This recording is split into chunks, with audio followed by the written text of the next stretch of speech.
혹시 이런 생각 해보셨어요? 우리가 보는 가장 아름다운 곡선들 중 일부가 사실은 전부 직선으로 만들어진 환상이라는 거요? 자, 이 작품 좀 보세요. 마치 빛으로만 빚어낸 것 같지 않나요? 무게감은 전혀 없고 순수한 곡선의 흐름만 느껴지는데요. 도대체 이런 형태는 어떻게 만드는 걸까요? 그러니까 이렇게 거대하고 유려하게 흐르는 곡면을 오직 직선만을 사용해서 만든다? 어떻게 이게 가능할까요? 오늘 우리가 파헤쳐볼 미스터리의 중심에는요, 바로 100년 전의 한 예술가가 있습니다. 네, 바로 새로운 시대를 연 예술가 나움 가보와 그가 이끈 구축주의 혁명입니다. 나움 가보는 러시아 혁명기에 활동했던 예술가이자 또 공학자였어요. 당시 구축주의라는 아주 급진적인 예술 사상을 이끌었는데 핵심 아이디어는 사실 간단합니다. 예술은 이제 사회에 기여해야 한다. 그리고 새로운 산업시대를 반영해서 현대적인 재료로 깎는 게 아니라 만들어져야 한다. 바로 이거였죠. 자, 여기 가보의 철학이 정말 잘 드러나는 말이 있는데요. 우리는 다른 재료를 조각하듯 공간을 조각한다. 이게 무슨 뜻이냐면요. 그는 더 이상 딱딱한 돌이나 나무 덩어리를 깎는 데는 관심이 없었던 거예요. 대신에 선과 면을 이용해서 텅 비어있는 바로 그 공간 자체에 형태를 부여하고 싶어 했죠. 그의 작품을 이해하려면 이 4가지 핵심 원리를 알아야 해요. 첫째, 조각의 주재료를 공간으로 봤다는 거. 둘째, 정지된 조각의 움직임과 리듬, 즉 시간이라는 개념을 넣었다는 점. 그리고 투명한 신소재를 써서 작품의 뼈대, 그 구조를 그대로 보여줬고요. 마지막으로 질량이 전혀 없는데도 깊이감을 만들어내는데 성공했습니다. 자, 이제 드디어 미스터리의 심장부로 들어가 보겠습니다. 과연 나움 가보는 직선으로 곡선을 만드는 이 마법 같은 퍼즐을 어떻게 풀었을까요? 그 비밀의 기법을 지금부터 파헤쳐보죠. 그 비밀은 바로 선직면이라는 기하학 원리에 있었습니다. 이게 뭐냐면 아주 간단히 말해서 직선을 쭉 움직여서 만들 수 있는 모든 면을 뜻해요. 예를 들어 원기둥이나 원뿔처럼 겉보기엔 분면이 구부러져 있잖아요. 하지만 그 면 위에 있는 어떤 점을 찍어도 그 점을 지나는 직선 하나가 반드시 그 면 안에 포함되어 있다는 개념이에요. 그러니까 일종의 곡선 착시 현상을 만드는 거죠. 가부가 이 원리를 작품에 적용한 과정을 한번 볼까요? 4단계로 나눌 수 있어요. 먼저 나일론 실이나 플라스틱, 금속 와이어처럼 선으로 된 재료를 골라요.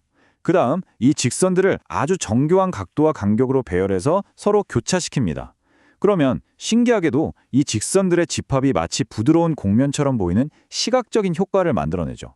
그리고 마지막으로 투명한 재료와 빛을 기가 막히게 활용해서 이 직선들과 우리가 인식하는 곡면의 관계를 한껏 강조하는 겁니다. 와, 그리고 바로 이 작품이 그 원리를 정말 눈부시게 보여주고 있죠. 클로즈업해서 한번 보세요. 완벽한 아치를 이루고 있는 저 가느다란 실들이 보이시나요? 하나하나가 전부 직선인데 그 직선들이 모여서 저렇게 완벽한 곡선을 구축하고 있는 겁니다. 정말 대단하죠? 자, 이제 비밀은 풀렸습니다. 그렇다면 1920년대에 나온 이 놀라운 아이디어가 지금 우리가 사는 이 세상을 어떻게 근본적으로 바꿔놓았는지 한번 따라가 보겠습니다.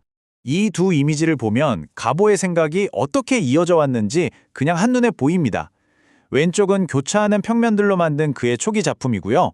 오른쪽은 오늘날 모든 3D 그래픽의 기초가 되는 자동차 와이어프레임 모델이에요. 어떤가요? 거의 100년의 시차가 있는데도 정말 놀랍도록 닮았지 않나요? 네, 맞습니다. 바로 그 선직면의 원리가 현대의 컴퓨터 그래픽, 특히 CAD나 3D 모델링의 아주 핵심적인 초석이 된 거예요. 우리가 지금 보는 비디오 게임 캐릭터부터 초고층 빌딩의 건축 도면까지 모든 것을 디지털로 구축하는 그 방식이 바로 이 개념에서 출발했다는 겁니다.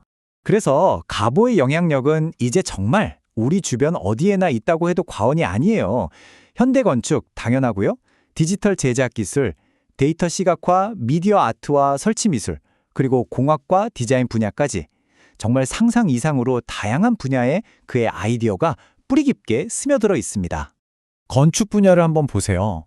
덕분에 구조적으로는 아주 튼튼하면서도 이렇게 숨막힐 듯 유려하고 아름다운 국면을 만들어낼 수 있게 된 거죠. 예술 분야에서는 또 어떤가요? 빛과 선만으로 방 전체, 공간 전체를 조각하는 이런 거대하고 몰입감 넘치는 설치 작품으로까지 진화했습니다. 그리고 디지털 제작, 즉 3D 프린팅 같은 기술에서는요. 예전에는 상상도 못했던 복잡한 형태, 그러면서도 가볍고 튼튼한 구조물을 이제는 말 그대로 출력할 수 있게 된 겁니다. 자, 그럼 핵심을 한번 정리해 볼까요? 이 표가 바로 우리의 시각 세계를 재편한 나온가보의 5가지 핵심적인 기여입니다. 첫째, 예술은 깎는 게 아니라 산업 재료로 구축하는 것이라는 구축주의. 둘째, 텅 빈 공간을 조각의 재료로 삼은 것. 셋째, 정적인 형태의 시간과 투명성이라는 개념을 도입한 것. 그리고 마지막으로 가장 중요한 거죠. 직선들을 배열해서 완벽한 곡선의 환상을 창조해낸 선직면의 활용. 이 모든 것이 바로 그가 남긴 위대한 유산입니다. 좋습니다. 그렇다면 이 한 세기 전의 비전이 단순히 우리의 현재에 머무는 걸 넘어서 앞으로 우리의 미래를 어떻게 만들어가게 될까요? 그 다음 이야기를 한번 들여다보죠. 가보낸 공간을 조각하고 싶어 했잖아요. 그런데 이제 우리는 가상현실과 증강현실 기술 덕분에 말 그대로 그의 비전 안으로 직접 걸어 들어갈 수 있게 됐습니다. 순수한 빛과 데이터로만 만들어진 구조물을 만지고 그 안에서 상호작용하면서 말이죠. 자, 한번 생각해보세요. 100년 전에 나온 아이디어 하나가 우리의 현실 세계와 이 디지털 스크린을 이렇게까지 정의할 수 있었다면 과연 그 아이디어는 다가올 미래, 저 가상현실 속에서는 또 무엇을 구축하게 될까나? 어쩌면 가보의 작업이 다음 단계로 어떻게 진화할지는 그 무한한 가능성을 탐험해야 할 바로 우리에게 달려있는지도 모릅니다.